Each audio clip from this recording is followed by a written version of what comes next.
Today we're going to look at some prepping and survival gear that you should stockpile before the collapse.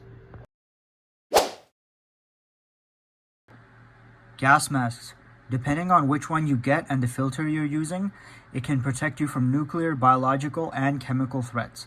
So last time I showed you a regular gas mask that had the filter cartridge slot at the front, and someone complained that it's tough to aim a weapon with it on. This one here is more for tactical use. It has the cartridge slot on the side so you can easily aim your weapon without the cartridge getting in the way. It's the NB100 Tactical Gas Mask from Parcel Safety. I'll have the link in the link tree if you want to check it out. Just remember guys, if you buy a gas mask, I recommend trying it on, learning how to clear it and use it, aiming your weapon with it on, and also running or walking a good distance with it on so you know how it feels and you can get used to it. For me personally, I'm not in great shape, so I find it difficult to have a gas mask on and even run 1 mile. So if you're the same, then that's something we need to practice.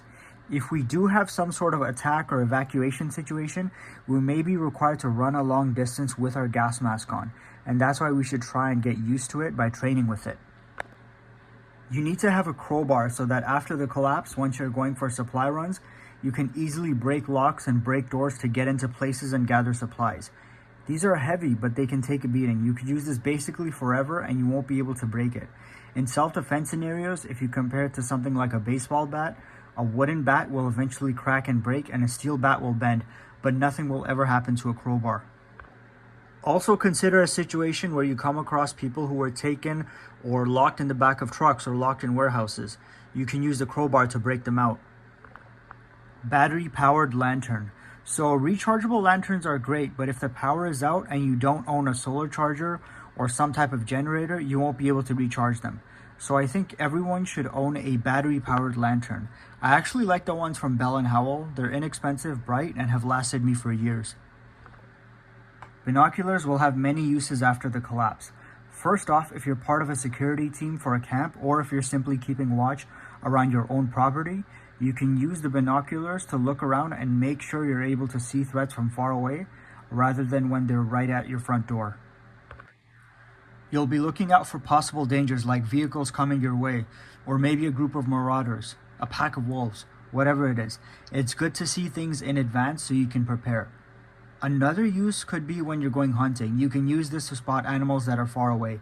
You could also use this to scout an area. Say you have to gather supplies from a warehouse in the city or a camp in the woods. You want to see if there's any people around who are possibly guarding it, and then you can decide to make your move.